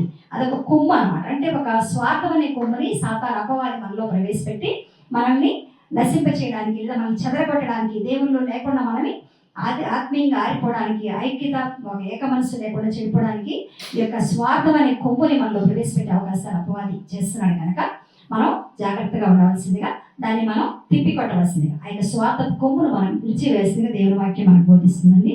రెండవదిగా నేత్రాశ అనే కొమ్ము. ఇది 739వ పేజీ అండి, దానియేలు గ్రంథం 8వ అధ్యాయం 5వ వచనం. దానియేలు గ్రంథం 8వ అధ్యాయం 5వ వచనం. ఒక మేకపోతు పడమటి నుండి వచ్చి కాళ్ళు నేల మోపకుండా భూమి ఎందంతటా పరిగెత్తెను. దాని రెండు కన్నుల మధ్య ఒక ప్రసిద్ధమైన కొమ్ము ఉండేను. ఇక్కడ దానియేలు గ్రంథం 8వ అధ్యాయం 5వ వచనంలో రెండు కన్నుల మధ్య ఒక కొమ్ము, ప్రసిద్ధమైన కొమ్ము అంటే చాలా స్ట్రాంగ్, చాలా ఫేమస్ ఒక కొమ్ము ఉందంట. కన్నుల మధ్య కొమ్ము అంటే ఇక్కడ మనం నేత్రాశగా దీన్ని మనం చూసుకోవచ్చండి. మన కన్నులకి నేత్రాశ కలుగు చేసే అపవాది మనం ప్రవేశించినప్పుడు దాన్ని మనం గమనించుకొని ఆ కొమ్మును మనం విడిచివేసేదిగా మనం ఉండాలి. అయితే మత్తయి సువార్త 5వ అధ్యాయం 29వ వచనం ఒకసారి చూద్దాం. మత్తయి సువార్త 5వ అధ్యాయం 29వ వచనం. నీ కుడి కన్ను నిన్ను అభ్యంతరపరిచిన యెడల దాని పెరికి నీ యొద్ద నుండి పారవేయము. చాలండి. అంటే కొన్నిసార్లు మన కన్ను మనల్ని అభ్యంతరపరిచినప్పుడు దాన్ని పెరికేయమంటున్నాడు. అంటే ప్రాక్టికల్గా ఇక్కడ బాడీలీగా చూసుకుంటే పెరికేసి పాడేసి పక్కన దాకా దగ్గర పెరిగేదని అర్థం కాదు. కానీ అంటే ఏదైనా ఒక పాపం ఆ కన్ను చేత జరిగినప్పుడు దాని నుండి బయటికి రావాలి. ఏదైనా మన కన్ను చూడడం ద్వారా నేత్రాశ వల్ల మనం ఏదైనా మరి ఆ కొమ్ములు విరచలేని పరిస్థితిలో మనం ఉన్నప్పుడు దానివల్ల మనకు ఒకవేళ మరి మనం విడిపోయే పరిస్థితి వస్తుంది దేవుని నుండి, లేదా దేవుని నుంచి మనం చెదరగొడుతుందేమో ఆ కన్ను వల్ల వచ్చే నేత్రాశ. అది మనం గమనించుకొని ఆ యొక్క మరి కన్ను అభ్యంతరపరిచే వాళ్ళ పెరిగి పారేయమని చెప్పి వాక్యం చెప్తుందండి. అంటే ఇక్కడ మన కన్నుల ద్వారా జరిగే పాపాన్ని కూడా మనం దాన్ని విడిచివేయాలి. అది కూడా మనం గమనించుకొని మన నేత్రాశ వల్ల మరి ప్రతిదానికి నేత్రాశ అండి మనం చూడడం వల్ల కూడా కొన్నిసార్లు అబ్బా ఎంత బాగుంది అంటాం. అది మనం ఆదాము అవ్వని కూడా చూడొచ్చు, ఎంత రమ్యమైనగా ఉన్నది అని చెప్పేసి ఒక పండును మాత్రమే తినొద్దు అని చెప్పి ఏదైనా తోటలో దేవుడు ఆదాముని ఎవరు పెట్టినప్పుడు ఆమె ఏం చేసింది, సాతానికి అపవాదికి లోబడిపోయి ఆ పండే వాళ్ళు తిన్నారన్నమాట. నేత్రాశ అంటే నేత్రానికి ఇంపుగా అది ఉండడం వల్ల సాతానికి అది లోబడిపోయింది అమ్మగారు. అప్పుడే ఈ యొక్క మానవ జాతి మొత్తానికి కల్మషం అనేది పాపం అనేది చుట్టుకుందనమాట. కన్ను వల్ల చాలా నేత్రాశ వల్ల కూడా మనం చాలా దురాశ వల్ల నేత్రాశ వల్ల మనం చాలా దేవునికి దూరం అయిపోయే అవకాశం ఉంటుందండి. మరి మనకి అందరికీ తెలిసిన విషయమే, దావీదు మహారాజు గారు నేత్రాశ వల్ల నేత్రంతో చేసిన పాపం వల్ల ఆయన చాలా పశ్చాత్తాపడవలసి వచ్చింది. ఆయన ఒక వ్యభిచార పాపంలో పడిపోయారు. ఆయన మేడ మీదకి వెళ్ళి దేవుని ధ్యానించుకునే వ్యక్తే, రోజుకి మరి 7 మార్లు ప్రార్థన చేసే వ్యక్తి ఆయన, ఒక రాజుగారిగా ఉండి కూడా. అలాంటి వ్యక్తి కూడా నేత్రాశలో పడిపోయి దాని పాపానికి గురైపోయారు. బత్షెబా అనే ఆమెతో పాపం గురైపోయి మరి ఆమె యొక్క భర్త ఉరియాని కూడా చంపించడం జరిగింది. ఒక్క వ్యభిచారమే కాకుండా నరహత్య కూడా అక్కడ చేశాడండి. సో అలాంటి పాపాలు ఈ నేత్రాశ చేపిస్తుంది అన్నమాట. ఈ దావీదు మహారాజు గారు కీర్తన 51వ అధ్యాయం చూస్తే మనకు తెలిసిన విషయమే, చదవాల్సిన అవసరం లేదు. మొత్తం కూడా ఆయన పశ్చాత్తాపడుతున్నారు. దేవా నేను చాలా పాపం చేశానని చెప్పి భయంకరమైన పాపాన్ని దేవుని సిద్ధులైన కీర్తన అంతా కూడా దేవుంటుంది మనకి. 51వ కీర్తన మనకి సమయం ఉన్నప్పుడు తర్వాత చదువుకోవచ్చండి, మనకు తెలిసిన విషయం అది. కీర్తన 51వ అధ్యాయం అంతా కూడా ఆయన పశ్చాత్తాపడుతూ ఉంటారు అన్నమాట. అయితే మనం పశ్చాత్తాపడే కంటే కూడా ముందే మనకు వాక్యం తెలిసినప్పుడు ఆ స్థితిలోంచి వెళ్లకుండా మన నేత్రాశని మనం జయించే బిడ్డగా ఉండాలని చెప్పి మధ్యాహ్నకాల సమయంలో దేవుడు మనతో మాట్లాడుతున్నారండి. మరి 3వ కొమ్ముగా మనం ఏం చూసుకోవచ్చు అంటే కోపం. 3వ కొమ్ముగా కోపం అనేది ఒక కొమ్ముగా మన జీవితంలో అపవాది పెట్టిందన్నమాట. పెట్టి మనకి నెమ్మది లేకుండా చేస్తుంది, లేకపోతే చెదరగొట్టేస్తుంది. దేవుని దగ్గర నుంచి, దేవుని ప్రజల దగ్గర నుంచి ఏకాత్మ లేకుండా, ఏక మనసు లేకుండా, సమాధానం లేకుండా, శాంతి లేకుండా, అది ప్రేమ లేకుండా అది మనల్ని విడదీసేటువంటి కొమ్ముగా అది ఉంటుందన్నమాట. ఈ కోపం అనే దాన్ని మనం కూడా దాన్ని కంట్రోల్ చేసుకోగలగాలి. కీర్తన గ్రంథం 37వ అధ్యాయం 8వ వచనం. కీర్తన గ్రంథం 37వ అధ్యాయం 8వ వచనం. కోపము మానము, ఆగ్రహము విడిచిపెట్టుము, వ్యసన పడకము, అది కీడుకే కారణము. కోపము తొలగించుకొని సాత్వికాన్ని ధరించుకోవాలండి. ఇక్కడ ఇక్కడ మనం కీర్తనలు 38వ వచనంలో కోపం గురించి చాలా క్లియర్గా ఉంది. దేనికి కారణం? అది కోపము కీడుకి కారణం అంటున్నాడు. కోపాన్ని మానమని చెప్పి ఇక్కడ డైరెక్ట్గా దావీదు మహారాజు ద్వారా దేవుడు మనల్ని హెచ్చరిస్తున్నాడండి. కోపము మానము, ఆగ్రహం విడిచిపెట్టము. ఆగ్రహం అంటే కూడా కోపానికి సంబంధించింది. ఒకసారి కోపం వచ్చినప్పుడు దాన్ని మనం ఆపుకోలేం, ఆగ్రహం కూడా చూపిస్తాం. అంటే అప్పటికప్పుడు ఏం చేస్తాం, కంట్రోల్ తప్పిపోతాం అన్నమాట. ఆ తర్వాత మనం ఏమనుకున్న ప్రయోజనం లేదు. అంటే కోపంలో చాలా అనర్థాలు జరిగిపోతాయండి కోపాన్ని కనుక మనం కంట్రోల్ చేసుకోలేకపోతే. మరి ఇక్కడ వచ్చిన ఎగ్జాంపుల్ కూడా నేను చెప్తాను. ఒక ధనవంతుడైన తండ్రి తనకి చాలా రిచెస్ ఉంటాయి, మంచి జాబ్ ఉంటుంది, మరి ఎప్పుడు కూడా తను కార్స్ ఎక్కువ ఉపయోగిస్తూ ఉంటాడు, సెల్ ఫోన్స్ ఎక్కువ ఉపయోగిస్తుంటాడు. వాళ్ళకి ఒక బాబు ఉన్నాడు. అయితే ఎప్పుడు కూడా డాడీ ఇంటికి వస్తారా, డాడీ నాతో స్పెండ్ చేస్తారని చెప్పి కొడుకు ఎదురు చూస్తూ ఉంటాడు. కానీ ఆ తండ్రికి తన కొడుకుతో స్పెండ్ చేసే టైం ఉండదు. ఇంకా ఆయన ఎప్పటికప్పుడే కొత్త కార్లు కొంటూ ఉంటాడు. మరి ఎప్పటికప్పుడే తన యొక్క సంపదని పెంచుకుంటూ నా కుమారుడి కోసం, నా భార్య కోసం చాలా సంపాదిస్తున్నానని చెప్పేసి అదే బిజీగా ఉంటాడు ఆయన. కానీ కొడుకు మాత్రం ప్రతిరోజు నిరాశగా ఉంటాడు. డాడీకి నేను ఐ లవ్ యూ చెప్తా ఉంటే డాడీ నాకు దొరకట్లేదు, నాకు కిస్ ఇస్తే బాగుండు, డాడీ నన్ను ఎత్తుకుంటే బాగుండు, నాతో గడిపితే బాగుండు అని చెప్పి తన కుమారుడు చాలా కోరుకుంటాడు. అయితే ఆ తండ్రి అలాంటి సమయాన్ని ఆ బిడ్డకి ఇవ్వడం అనమాట. అయితే ఒకరోజు ఆ తండ్రి ఒక మంచి బ్రాండ్ కారు కొని ఇంటి ముందు పెట్టాడు. ఇంటి ముందు పెట్టి ఆ కారు గురించిన ఫోన్స్ చేసుకోవడం, ఆ బిజీగా ఉన్నాడు ఫాదర్. అప్పుడు కూడా తన కొడుక్కి తను అటెండ్ కావట్లేదు. అయితే ఆ బాబు ఏం చేశాడంటే ఒక చిన్న ఒక చాక్ పీస్ లాంటివి తీసుకెళ్ళి కారు దగ్గరికి వెళ్ళి ఏదో రాస్తున్నాడు. కారు దగ్గరికి వెళ్ళి కొత్త కారు మీద ఏదో ఈ తండ్రి చూశాడనమాట. కొత్త కారు మీద తన కుమారుడు ఏదో రాస్తున్నాడు. అయ్యో కొత్త కారే, నా కారు పాడు చేసేస్తున్నాడు పిల్లడు, కొత్త కారు ఏదో రాసి కొత్త కారు పాడు చేసేస్తున్నాడు, స్క్రాచెస్ పడతాయి కదని చెప్పి కోపాన్ని ఆపుకోలేక వెళ్ళిపోయేవాడిని బాగా కొడతాడు. తీసుకొచ్చి బాగా కొడతాడు, గోడకి తలకాయ వేసుకొని కొడతాడు అనమాట. ఆ కోపంలో ఆయన కొట్టిన దెబ్బలకి కుమారుడు కింద పడి చనిపోతాడు.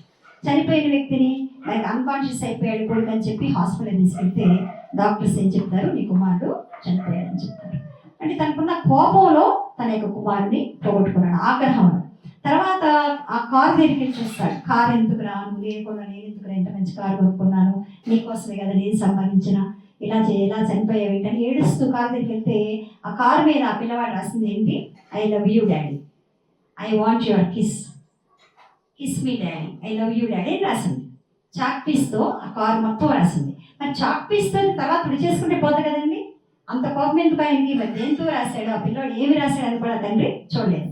ఒకవేళ I love you kiss me daddy అని చదివితే ఒకవేళ నా కోపం పోయేదేమో. అది చదవలేదు ఆయన. చదవకుండా తన మనసులో నా కారుని పాడు చేస్తున్నాడు, కొత్త కారుని బిడ్డ పాడు చేస్తున్నాడు అన్నదే ఆయన అనుకొని అంత కోపాన్ని ప్రదర్శించి ఆ కోపంలో బాగా కొడుకుని కొట్టి కొడుకుని కూడా పోగొట్టుకున్నాడు.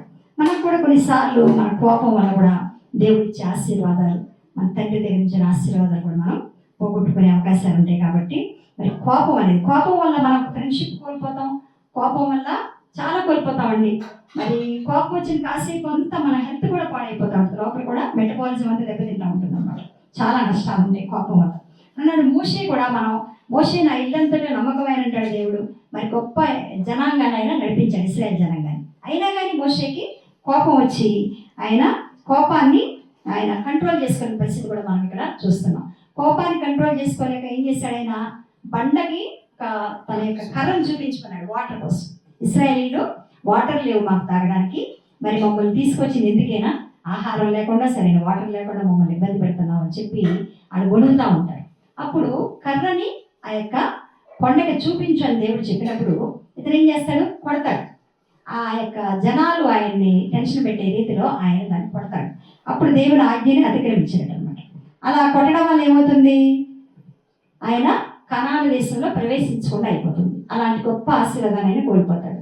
ఇంకొకసారి కూడా ఏం చేస్తాడు, మోషేకి దేవుడు ఎంతో మరి ధన్యత ఇచ్చి 10 ఆజ్ఞలు రాతి పలకలు ఇస్తాడు. కిందకు వచ్చి చూసేసరికల్లా ఆయన దేవుని యొక్క సన్నిధిలో ఉన్న టైంలో ప్రజలు వేచి ఉండలేక ఏం చేస్తారు, దూడల్ని బంగారపు దూడని చేస్తారు. వాళ్ళ యొక్క ఒంటి మీద నగలన్నీ కూడా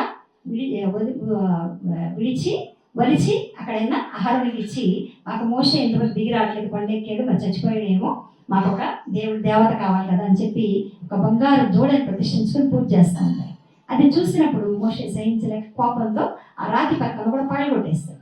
అంటే అంత కోపం అన్నమాట. దేవునితో నడిచే మనం కూడా అన్నాడు, మోషే కూడా దేవునితో నడిచేవాడు, దేవునితో మాట్లాడేవాడు, మరి ఇశ్రాయేలు జనాంగా నడిపించడానికి దేవుడు ఆయన తోడే ఉన్నాడు.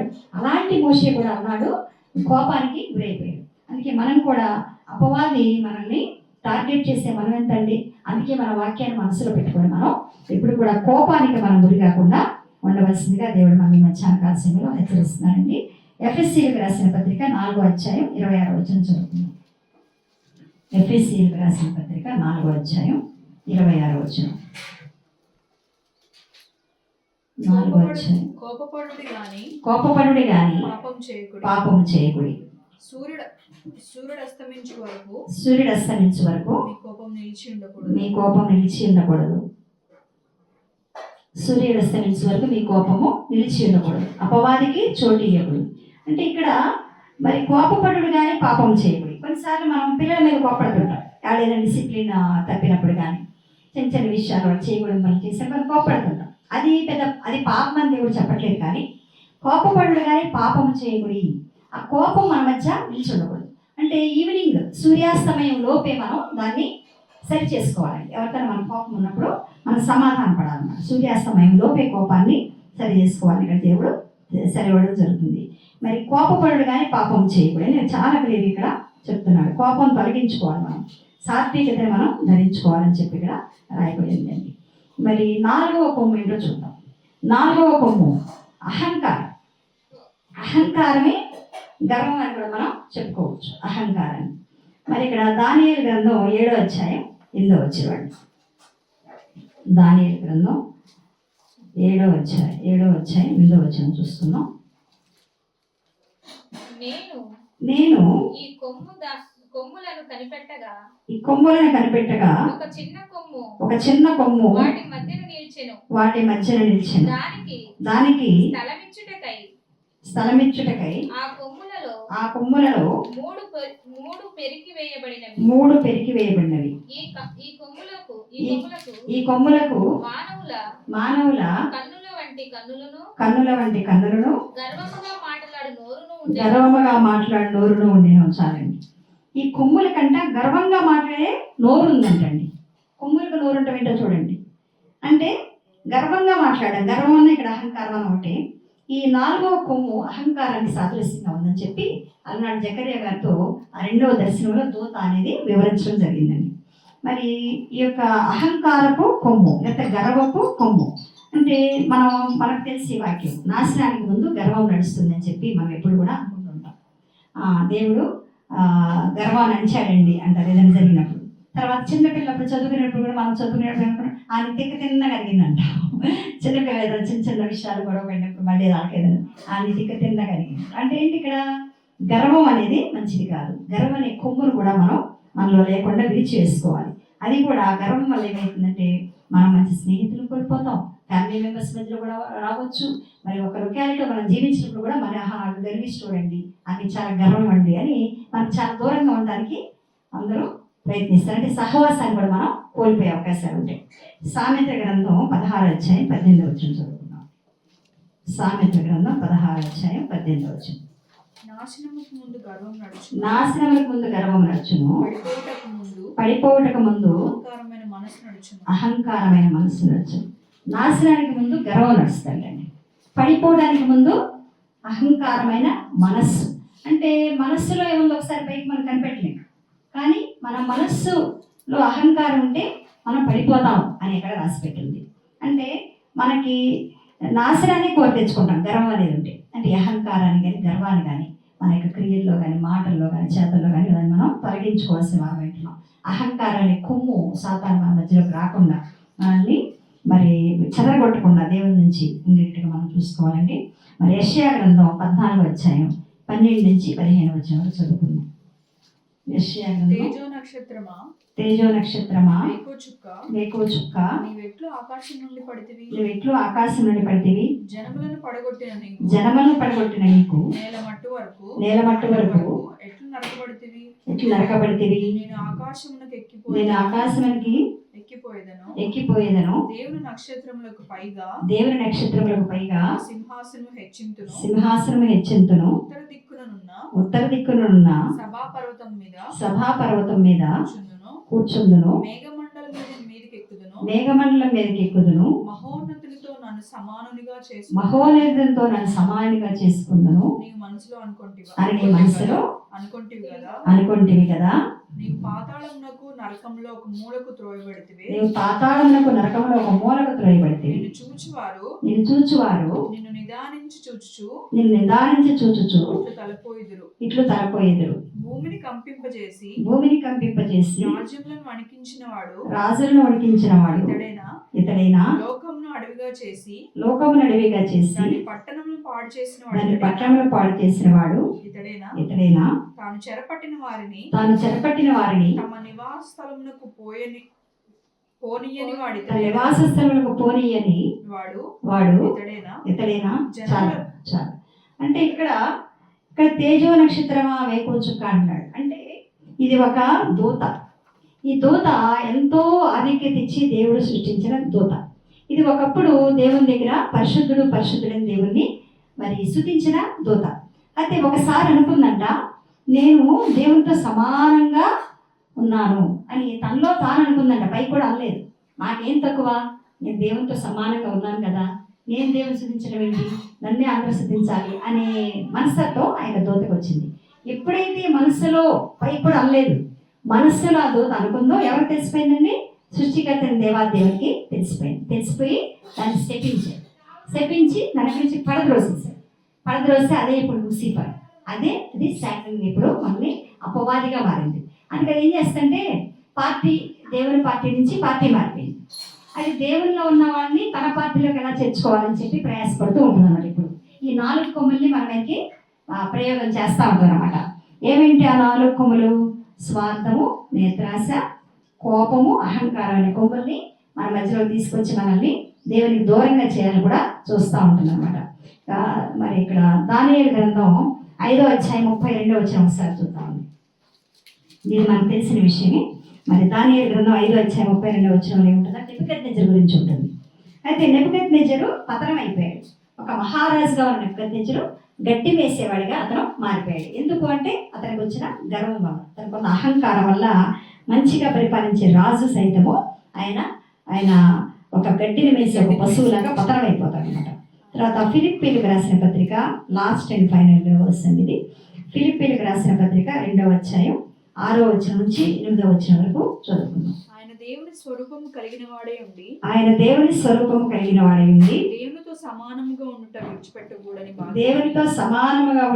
విడిచిపెట్టకూడని భాగ్యమని ఎంచుకోలేదు కానీ మనుషుల పోలికగా పుట్టి దాసుని స్వరూపమును ధరించుకొని తనకు తానే రిక్తునిగా చేసుకున్నాను. ఇక్కడ మనం ఏం చూడొచ్చు అంటే, మరి క్రీస్తు అంటే దేవుడు మన కోసం తగ్గింపు జీవితం కలిగి ఉన్నాడు. తను మరి ఆయన పరలోకంలో నుంచి మరి ఉండి మనం పరిపాలించే దేవుడు కూడా మనల్ని రక్షించడానికి మానవుని లోకానికి వచ్చి తన శిలువ మీద మరణించి మనల్ని మన కోసం తన ప్రాణత్యాగం చేసి ఆఖరి రక్తం వరకు మన యొక్క రక్షణ కోసం ఆయన శిలువలో కార్చి మనకి రక్షణ భిక్షను మనకి పెట్టడం జరిగిందండి. మరి యొక్క ఈ వర్తమానాన్ని క్లుప్తంగా నేను ముగిస్తున్నాను. మరి మనం ఈ వర్తమానం విన్న మనం ఈ మధ్యాహ్నకాల సమయంలో అలనాడు జకర్యాతో మరి దేవుడు ఇచ్చిన 2వ దర్శనంగా మరి దూత ఏమని సెలవిచ్చిందంటే, ఈ యొక్క కొమ్ములు చాలా బలమైన కొమ్ములు, ఇవి ఎవరెవరిని అవి వేరు చేసినవి, ఎవరెవరిని అవి చెదరగొట్టినాయి అంటే ఇశ్రాయేలీని, యూదావారిని, మరి యెరూషలేము నివాసం అందరినీ చెదరగొట్టడానికి ఆ కొమ్ములు వచ్చాయి. అంటే మనల్ని కూడా చెదరగొట్టాలి ఇలా అపవాది కూడా మనల్ని పొంచి ఉంది. కాబట్టి మనందరం కూడా దేవుని యొక్క మనస్సుని కలిగి మరి మనకి ఇచ్చిన వాక్యాల ద్వారా మనం పరిశీలించుకుంటూ దేవునిలో మరి ఆత్మీయ ఆశీర్వాదాలు పొందాలని కోరుకుంటూ చిన్న వర్తమానం నేను దేవుని నామములో ముగిస్తున్నానండి. Praise the lord.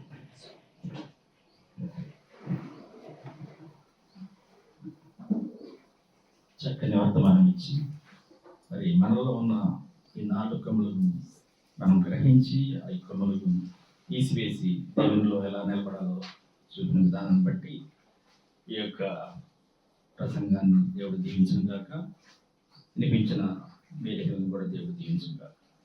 ఇప్పుడు కానుకల పాట ఒకటి పాడండి.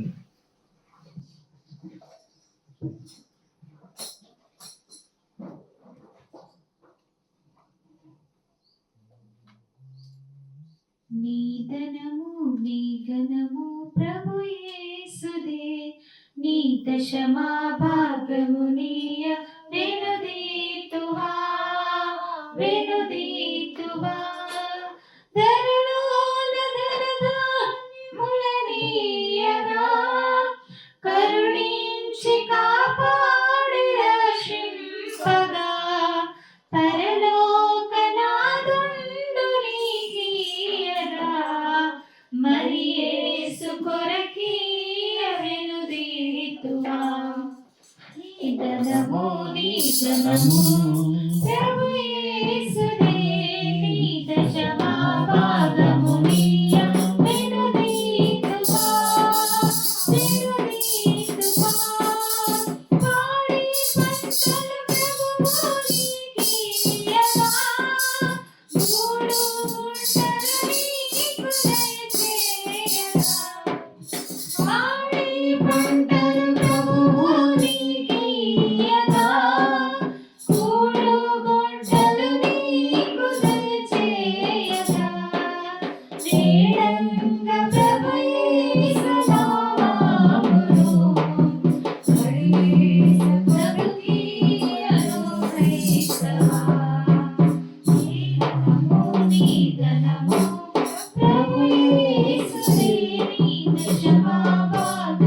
గురించి అలాగే వినిన వర్తమానం గురించి మన మధ్యలో ఉన్న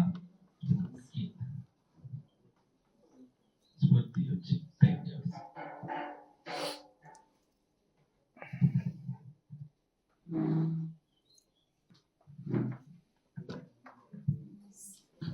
ప్రార్థన చేసుకుందాం. మహాగణుడ, మహోన్నతుడ, పరిశుద్ధుడ, నీ పరిశుద్ధ పాదాలు ప్రభా వేలాది వందనాలు చెల్లిస్తున్నాను ప్రభా.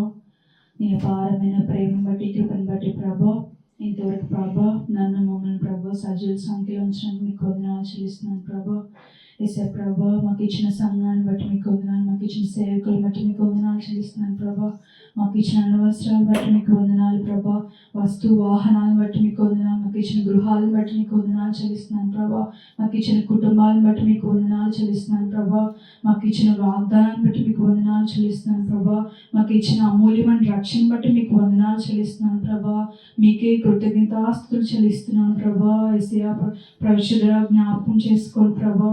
ఏసే ప్రభా, గత పునరుద్ధాన దినం నుండి ప్రభా ఈ పునరుద్ధాన దినం వరకు ప్రభా మమ్మల్ని ఎంతగానో కాచి కాపాడి ప్రభా సంరక్షించి ప్రభా ఏసే ప్రభ మమ్మల్ని పోషించి ప్రభా క్షేమంగా ప్రభా మరలా ప్రభు నీ సన్నిధిలో ప్రభా స్తుతించడానికి, ఆరాధించడానికి, గణపరచడానికి ప్రభా నీ విలువైన వాక్యాన్ని వినడానికి ప్రభు మమ్మల్ని అందరినీ ఇక్కడ తోడుకొని వచ్చిన రీతిని బట్టి మీకు వందనాలు చెల్లిస్తున్నాను ప్రభా. జ్ఞాపకం చేసుకోండి ఏసే ప్రభా. కుడి వచ్చిన ప్రతి ఒక్క బిడ్డని బట్టి మీకు వందనాలు చెల్లిస్తున్నాను ప్రభా. ఏసే ప్రభా, ఆరంభ ప్రార్థన నుంచి ప్రభా ఆఖరి ప్రార్థన వరకు ప్రభు మాకు ఎంతగానో తోడుకున్నారు ప్రభా. ప్రతి ఒక్క విషయంలో, ప్రతి ఒక్క కార్యక్రమంలో ప్రభా ఏసే ప్రభా నీ సన్నిధిని మాకు తోడుగా ఉంచి ప్రభా, మీ ప్రసన్నతను మా మధ్యించి ప్రభా నడిపించిన ప్రతి ఒక్క దాన్ని బట్టి మీకు వందనాలు చెల్లిస్తున్నాను ఏసయ్య. పాటల ద్వారా ప్రభా నీ నామాన్ని మహిమ తెచ్చుకున్న దేవుడు ఏసయ్య నీకు స్తోత్రాలు ప్రభా. ఆరాధన ద్వారా ప్రభా ఏసయ్య ప్రభా ఆరాధన మీకు ఇంపని సువాసనగా చేసుకున్నారు, మీకు వందనాలు చెల్లిస్తున్నాను ప్రభా. జ్ఞాపకం చేసుకోండి ప్రభా. ఏసయ్య ప్రభా కీర్తన ధ్యానం ద్వారా ప్రభా ఎగ్జార్టేషన్ లో మాకు తోడుకున్నారు ప్రభా. అపురుకొల్పు మాటలతో ప్రభు మమ్మల్ని ఎంతో ప్రభా ఏసయ్య ప్రభా ఏసయ్య పురుకొలిపిన విధానాన్ని బట్టి మీకు వందనాలు చెల్లిస్తున్నాను ప్రభా. ఏసయ్య ప్రభా కీర్తన 23వ కీర్తన ప్రభా ఏసయ్య ప్రతి ఒక్క వచనం వాగ్దానమే ప్రభా. మా జీవితాల్లో ప్రభా అది మాకు నెరవేరుస్తాను ప్రభా. మీరు మాతో మాట్లాడిన విధానాన్ని బట్టి మీకు స్తోత్రాలు చెల్లిస్తున్నాను ప్రభా. ఏసయ్య మేము ప్రభా మిమ్మల్ని కాపరిగా పెట్టుకుంటే ప్రభా మాకు ఏది కొదువు ఉండదని ప్రభా నీ వాక్యం సెలవిస్తుంది ఏసయ్య. ఏసయ్య ప్రభా అటు విధంగా ప్రభా నిన్ను చేయి విడిచిపెట్టకుండా ప్రభా ఏసయ్య ప్రభా నీ సన్నిధికి దూరం అవ్వకుండా ప్రభా నేను గట్టిగా పట్టుకొని నిలబడేవారుగా ప్రభా ఏసయ్య ప్రభా మమ్మల్ని నుంచి అడుగుతున్నాను ఏసయ్య. జ్ఞాపకం చేసుకోండి. శాంతికరమైన జలముతో నడిపిస్తానని ప్రభా. గడాంధకారంలో సంచరించిన ప్రభా ఏ అపాయంలోకి మేము భయపడినట్లు ప్రభా నీ సన్నిధిని మాకు తోడుగా ఉంచుతానని ప్రభా నీ వాగ్దానం చేసిన రీతిని బట్టి మీకు వందనాలు చెల్లిస్తున్నాను ఏసయ్య. మీకు వందనాలు ప్రభా ఏసయ్య. నీ దుడ్డు కర నీ దండ మమ్మల్ని ఆదుకుంటుందని ప్రభా. ఈ శ్రమల్లో, బాధలో, నిందలో, అవమానాల్లో ప్రభా మీరు మాకు తోడుగా ఉంటానని ప్రభా. మా చేయి విడిచిపెట్టినని ప్రభా మీరు వాగ్దానం చేసిన దేవుడు ఏసయ్య. జ్ఞాపకం చేసుకుని ప్రభా మా శత్రువులు ఎదుట ప్రభా మాకు సమాధానం దయచేస్తానని ప్రభా సెలవిచ్చిన దేవానికి వందనాలు చెల్లిస్తున్నాను ప్రభా.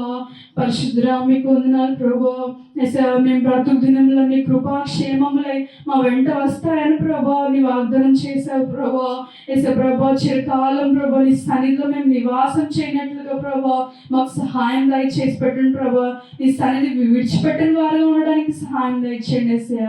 జ్ఞాపకం చేసుకోండి ప్రభా. నీకు స్తోత్రాలు ప్రభా. ఆ 23వ కీర్తన అంతటిని ప్రభా మా జీవితాల్లో ఫలింపు దయచేయండి ఏసయ్య. మీకు వందనాలు ప్రభా ఏసయ్య ప్రభా. ఏసయ్య పచ్చిగల చోట పరుండ చేస్తానన్న వాగ్దానం ప్రభా మా జీవితాల్లో ఫలింప చేయమని అడుగుతున్నాను ఏసయ్య. ఏసయ్య మీకు మొర పెడుతున్నాం. జ్ఞాపకం చేసుకోండి ప్రభా. చిన్న మందుగా చిన్న గుంపుగా కూడుకుని ఉన్నాం ప్రభా. చిన్న మంద భయపడుకుడి అన్న వాగ్దానాన్ని ప్రభా ఏసయ్య ప్రభా జ్ఞాపకం చేసుకుంటున్నాం ప్రభా. ఏసయ్య ప్రభా మా చుట్టూ కంచి వేసి దేవతలు కావలించి ఏ సాతాను ప్రభా క్రియలు ప్రభా మా దరికి చేరకుండా ప్రభా వాడి ప్రభా ఏసయ్య ప్రభా వాడి కబంధ హస్తాలు మేము చిక్కుకొనకుండా ప్రభా నీ దేవతల రక్షణ కవచాన్ని మా అందరి చుట్టూ ధరింపజేసిన విధానాన్ని బట్టి మీకు స్తోత్రాలు చెల్లిస్తున్నాను ప్రభా. జ్ఞాపకం చేసుకోండి సేవ. వాడి తంత్రాలు ఏమి పని చేయకుండా కాల్చి పూడి చేయమని అడుగుతున్నాను ప్రభా. జ్ఞాపకం చేసుకోండి. వాడు ప్రభా సేవకు ఆటంకం ప్రభా, పరిచయకు ఆటంకం ప్రభా వాడిని నిర్మూలించండి ప్రభా. మాలో ఎవరిలోనూ ప్రభా వాడి పనులు పని చేయకుండా సహాయం దయచేయండి. నీకు స్తోత్రాలు చెల్లిస్తున్నాను సేవ. జ్ఞాపకం చేసుకోండి. యేసే ప్రభా మెయిన్ మెసేజ్ ద్వారా ప్రభా మాతో మాట్లాడారు ప్రభా. పెద్ద మన సేవకురాలు నిలబెట్టుకుని ప్రభా మీరు మాతో తేటగా బాహాటంగా ప్రభా సూటిగా మాట్లాడారు. మీకు వందనాలు చెల్లిస్తున్నాను యేసే ప్రభా. వినబడిన వాక్యాన్ని బట్టి మీకు వందనాలు. జకర్యా గారికి 2వ దర్శనంగా ప్రభా మీరు ప్రభా చూపించారు ప్రభా 4 కొమ్ములు ప్రభా. అవి యూద వారిని ప్రభా, ఇశ్రాయేల్ వారిని ప్రభా, యెరూషలేము నివాసులను ప్రభా చెదరగొడతాయని పాడు చేస్తాయని ప్రభా ఆ కొమ్ములు ప్రభా యేసయ్య దర్శనంలో ప్రభా చూపించినారు యేసయ్య. వాటిని ధ్యానించుకోవడానికి ప్రభా నీ కృప దయచేశారు యేసయ్య. నీకు స్తోత్రాలు ప్రభా. ఆ 4 కొమ్ములు ఏమనగా ప్రభా యేసయ్య స్వార్థము, నేత్రాశ, కోపం, అహంకారం, గర్వం ప్రభా అవి ఏవి ప్రభా మాలో లేకుండా ప్రభా వాటిని తొలగించి నడుతున్నాయి. జ్ఞాపకం చేసుకోండి. ఎటువంటి స్వార్థం ప్రభా, దేని గురించి స్వార్థం ప్రభా మాలో లేకుండా ప్రభా జ్ఞాపకం చేసుకోండి. ఒకవేళ మాలో ఉంటే తొలగించి నడుతున్నాను ప్రభా. జ్ఞాపకం చేసుకోండి. నేత్రాశను తొలగించండి ప్రభా. ప్రభు మా కళ్ళు ప్రభా చెడును చూస్తున్నాయేమో ప్రభా వాటి నుండి మా కళ్ళను త్రిప్పుకోవడానికి ప్రభా కృప దయచేయండి ప్రభా. పరిశుద్ధపరచండి ప్రభా. మాలో ఉన్న ప్రతి ఒక్క అవయవంను పరిశుద్ధపరచండి యేసయ్య. మా తలంపులను ప్రభు పరిశుద్ధపరచండి ప్రభా. ప్రభా నీకే అప్పగించుకుంటున్నాం, నీ దృష్టికి అప్పగించుకుంటున్నాం ప్రభా. మా ప్రవర్తన ప్రభు మేము నీ దృష్టికి అప్పగించుకుంటున్నాం ప్రభా. జ్ఞాపకం చేసుకోండి యేసయ్య. వాళ్ళ కోపం లేకుండా ప్రభా గర్వం ప్రభా లేకుండా ప్రభా, అహంకారం నాశనం చేయండి ప్రభా. ప్రభా అది గర్వం ప్రభా కోపం ప్రభా నాశనానికి ముందు నడుస్తాయని ప్రభా నీ వాక్యం సెలవిస్తుంది ప్రభా. దాన్ని జ్ఞాపకం చేసుకోండి. అవి కీడుకి కారణం అని ప్రభా నీ వాక్యం సెలవిస్తుంది ప్రభా. ఏ కీడు ప్రభా కీడు వరకు మేము దరిచేయకుండా ప్రభా ప్రభా కోపం పడినా కానీ ప్రభా పాపం చేయొద్దన్నావు ప్రభా. ప్రభా కోపం ఉన్న ప్రభా సూర్యాస్తమయంలోపు మేము సమాధానం పడడానికి ప్రతి ఒకరినొకరు సమాధానం పడడానికి సహాయం దయచేయండి యేసయ్య. సహాయం దయచేయండి. మీ కృపను అనుగ్రహించండి ప్రభా. వీటన్నిటిని మా మనసులో భద్రపరచుకోండి ప్రభా. దినదినము ఆచరించడానికి ప్రభా ఇతరులకు మాదిరికరంగా మేము ఉండటకు సహాయం దయచేయండి ప్రభా. విని ప్రభా విడిచిపెట్టే వారుగా మేము ఉండకుండా ప్రభా దాన్ని ధ్యానించుకునే వారుగా ప్రభా ఉండటకు సహాయం దయచేసి పెట్టమని మీకు వందనాలు చెల్లిస్తున్నాను యేసయ్య. కూడా వచ్చిన ప్రతి ఒక్క బిడ్డని మీకు వందనాలు చెల్లిస్తున్నాను యేసయ్య. దీవెనలో ఆశీర్వాదాలు నింపండి. మంచి ఆరోగ్యాలు దయచేసి పెట్టండి యేసయ్య. సహాయం దయచేయండి. ఎటువంటి ప్రతికూల పరిస్థితుల్లో ఉన్న ప్రభా వారిని లేవనెత్తమని అడుగుతున్నాను యేసయ్య. నీ చిత్తాన్ని నెరవేరుస్తానని ప్రభా పాటల ద్వారా వాక్యాల ద్వారా మాతో మాట్లాడినారు యేసయ్య. నీకు స్తోత్రాలు ప్రభా. ప్రభా ద్వారాలు తెరవండి ప్రభా. నీకు స్తోత్రాలు ప్రభా. ప్రభా భారంగా సేవ చేస్తున్న సేవకులు బట్టి మీకు వందనాలు చెల్లిస్తున్నాను ప్రభా. వారికి ఏవో అవసరం ఉన్నాయి మాకైతే తెలియదు ప్రభా. సమస్తము ఎరిగిన దేవుడు వేస్తే వారిని జ్ఞాపకం చేసుకోండి ప్రభా. వారితో దర్శించిన వారితో మాట్లాడిన ప్రభా. ప్రభా బిడ్డలు వేసిన కానుకలు బట్టి మీకు వందనాలు చెల్లిస్తున్నాను ప్రభా. దీవించండి, ఆశీర్వదించండి ప్రభా. ప్రభా సంఘం సరిహద్దు విశాలపరచండి ప్రభా. అనేక మంది రావడానికి సహాయం దయచేయండి ప్రభా. నీ ఆత్మాభిషేకంతో సేవకులు నింపమని అడుగుతున్నాను ప్రభా. జ్ఞాపకం చేసుకోండి ప్రభా. వారు చేస్తున్న సేవను బట్టి మీకు వందనాలు చెల్లిస్తున్నాను యేసయ్య. జ్ఞాపకం చేసుకోండి ప్రభా. ప్రభా ఎన్నో ఏర్పాట్లు ఉంటాయి ప్రభా. అన్నింటిలో తోడుగా నడిపిస్తున్నారు ప్రభా. మీకు వందనాలు చెల్లిస్తున్నాను ప్రభా. వాక్య పరిచయంలో ప్రభా ఇంకా అత్యధికంగా వాడబడడానికి ప్రభా నీ కృప దయచేసి పెట్టమని ప్రభా. మీకు ఏ వందనాలు, మీకు ఏ స్తోత్రాలు చెల్లించుకుంటూ మరలా ప్రభా మరొక పునరుద్ధాన దినం వరకు ప్రభా మేము కలుసుకొని పర్యంతం ప్రభా నీ కృప నీ కావాలి సన్నిధిని మాకు తోడుగా నడిపించమని మీకు ఏ వందనాలు, మీకు ఏ స్తోత్రాలు చెల్లించుకుంటూ ఈ చిన్ని ప్రాథమిక పాఠశాలను చేర్చుకోమని యేసయ్య పరిశుద్ధ నామములో అడిగి పెట్టుకొచ్చినాం పరమ తండ్రి. ఆమేన్. చక్కని ప్రార్థనలో నడిపించిన స్ఫూర్తిని దేవుడు దీవించిన గాక. ఇప్పుడు బెనడిక్షన్.